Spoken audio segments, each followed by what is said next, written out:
Welcome back to Behind the Counter Pharmacy and Beyond. I'm your host, Solomon Abuede. I'd like to start this episode by saying a massive thank you to everyone who has supported this podcast. Those who have consistently listened, shared, and followed. Your support means the world to me. If you're tuning in for the first time, welcome. I hope you find this podcast useful and insightful.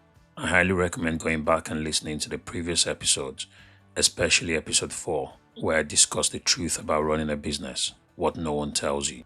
In that episode, I cover the sacrifices business owners make, the hidden struggles, and what I would do differently if I could go back in time. I also shared some tips for those looking to start a business or currently running one.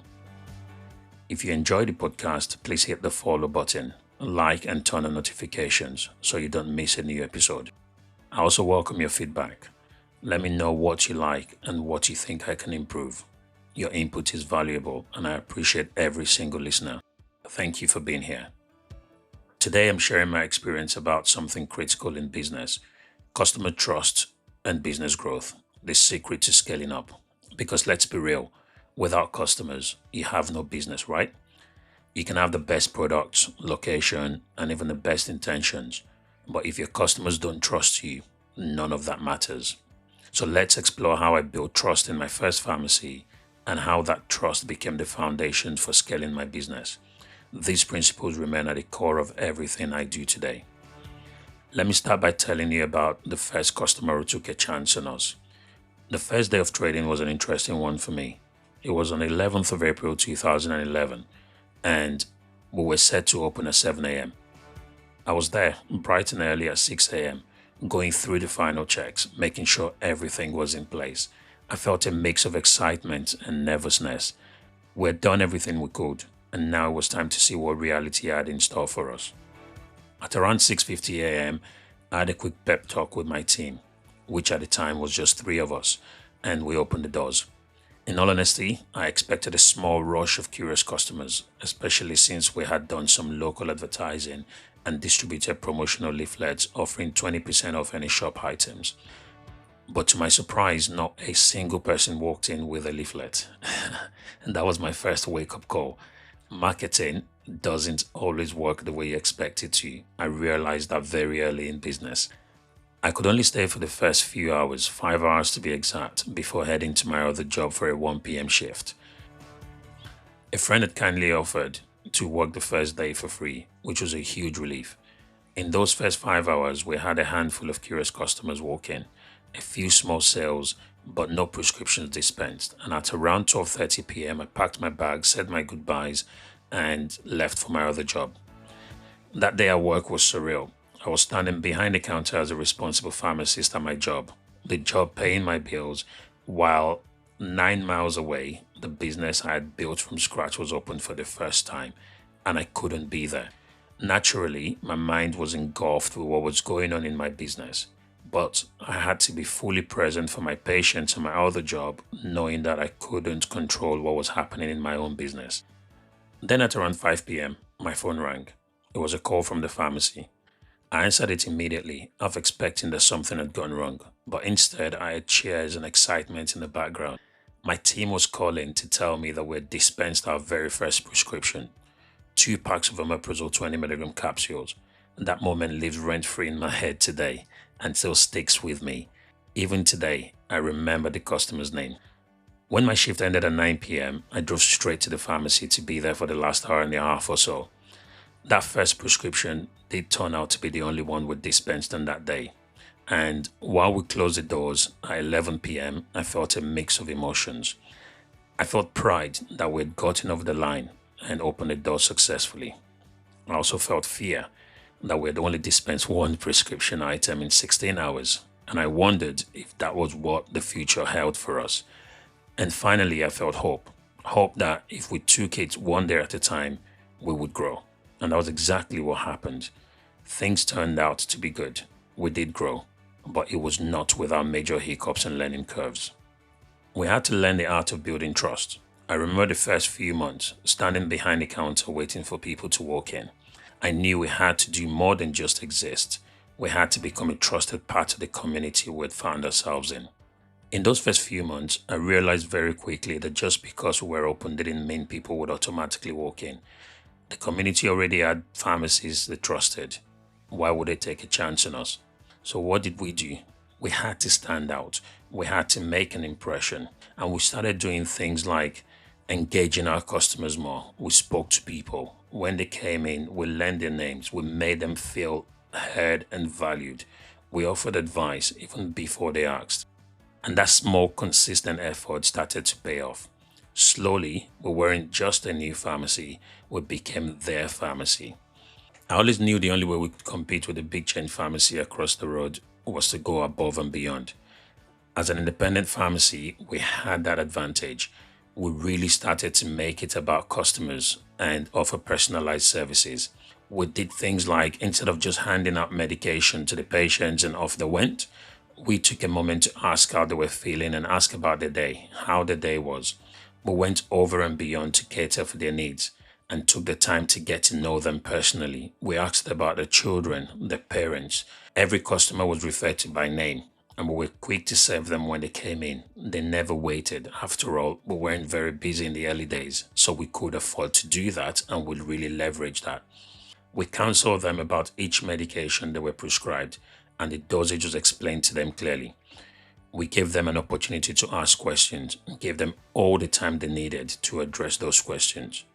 We were very quickly getting to be a part of the community, and trust was being built over a short space of time. We would always reassure them that if they had any concerns, any questions, they could always come back to us or give us a ring. And surprisingly, most of them did just that.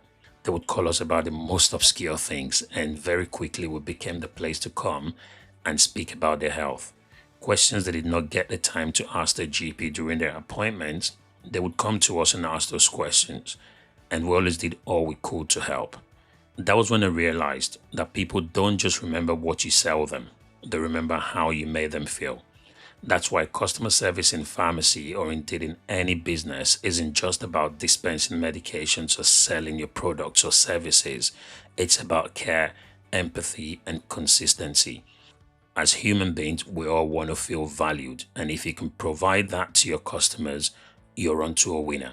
And the simple way to show that care is by doing what you say you would do when you say you would do it. This seems so simple, but it is incredibly valuable in business, and is something that I still hold the team accountable for, even to this day. A good example of how we applied this was that in the early days, we did not always have all the medication in stock. But what we did was for every medication we did not have in stock, we would call the other pharmacies in the area while the patient was with us in the pharmacy. We made a note of doing it while the patient was there. We would never say, I'm sorry, we don't have it. Take a prescription to the pharmacy across the road or another pharmacy. We would do it for them. We would ring the other pharmacies in the area to see if they had the medication in stock.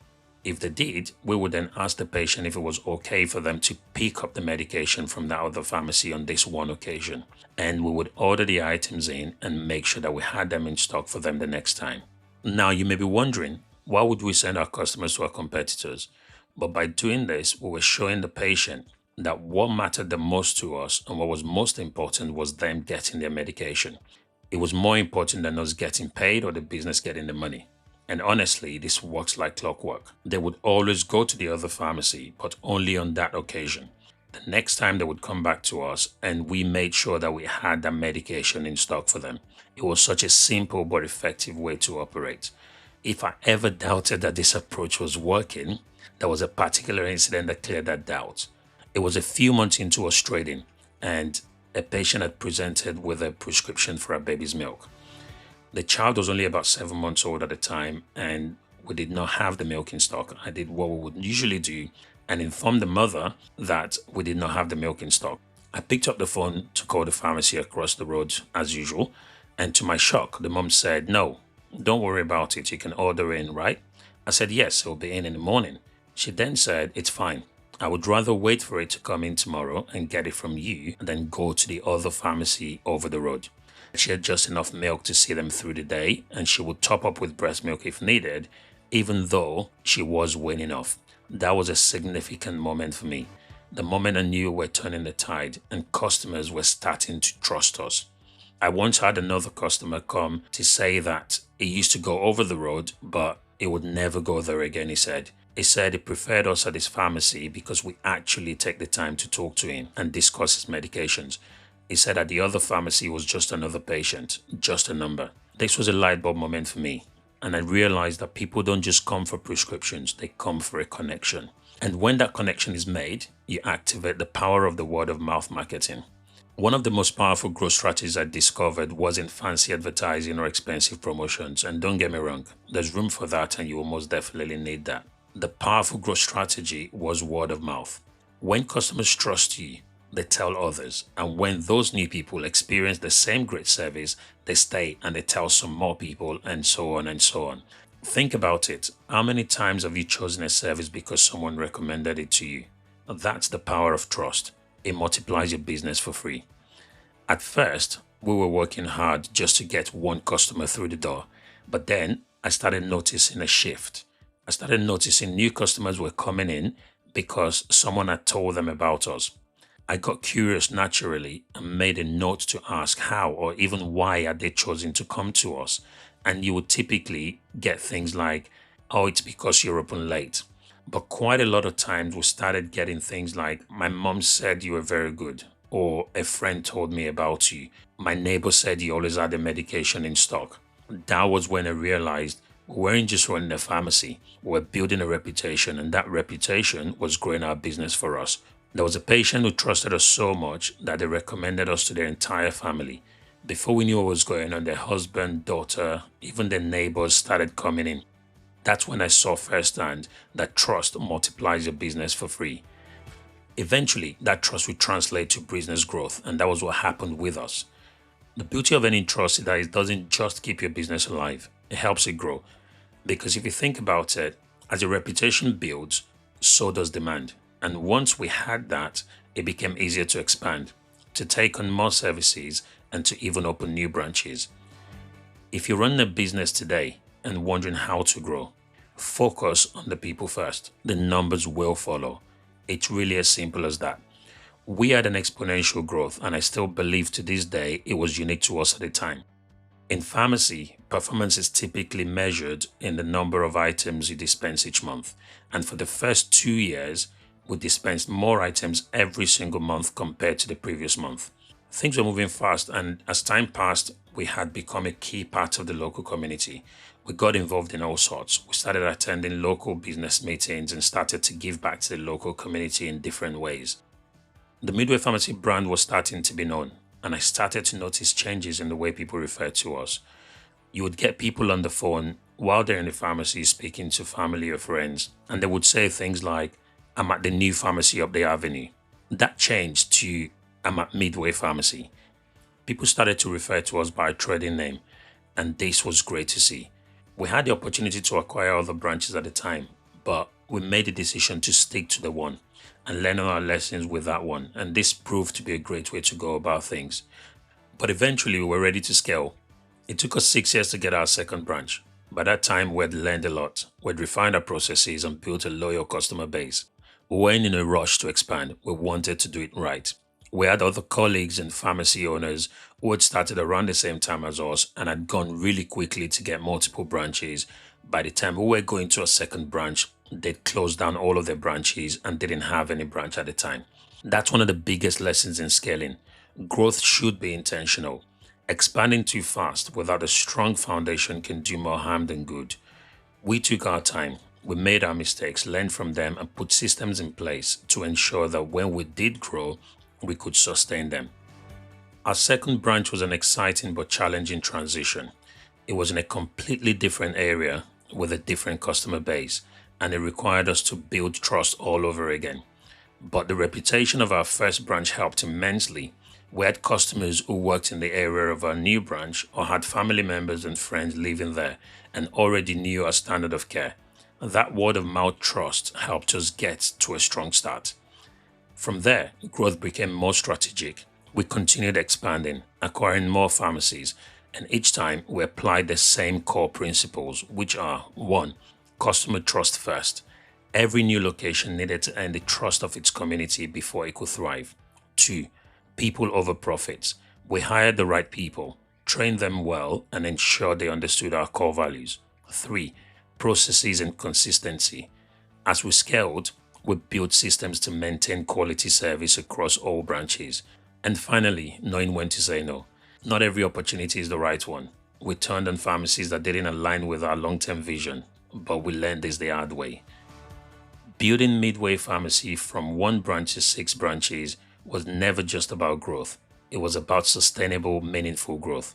It was about maintaining the trust that got us here in the first place. Here are a few takeaways I would label the secret to scaling up successfully. 1. Build trust first. Your customers are your biggest assets. If they believe in you, they will support your growth. Your focus should be on delivering a great experience, and trust me, everything else will follow. 2. Word of mouth is your biggest marketing. You will have moments where you have to do some form of paid online advertising, for example, or maybe even in the local press. And this is important. However, your satisfied customers will do the advertising for you for free. In the early days where money can be tight, you can really do with that form of free advertising. 3. Don't rush expansion. Growing too fast without a solid foundation can lead to failure, and we have been there before. After waiting almost 6 years to get our second branch, we then went from 2 to 4 in the space of 18 months, and this almost wiped us out. 4. Create consistency across locations. Whether you have 1 branch or 6, the customer experience should be the same across board. Achieving this is not as simple as it seems, but with hard work and a carefully planned approach, it is achievable. And finally, stay involved and visible. Growth should never come at the cost of losing touch with your customers. And don't get me wrong, this is very hard to achieve. However, the best entrepreneurs will always find a way to remain involved and in the know. In this episode, we've talked about how to scale, but what about the challenges that come with it? Because growth isn't always smooth. With every expansion came new hurdles, managing teams, ensuring service consistency, dealing with financial pressures, and yes, even losing customers in the process or even staff members. That's why the next episode will be talking about the challenges of scaling up and how to manage them. If you've ever wondered what happens after you grow or how to navigate the struggles that come with expansion, you won't want to miss it. As always, if you've enjoyed this episode, follow, subscribe, like, and share, or save to listen again later. You can always connect with me on social media at _BTC podcast. Until next time, remember, the best prescription for success is resilience.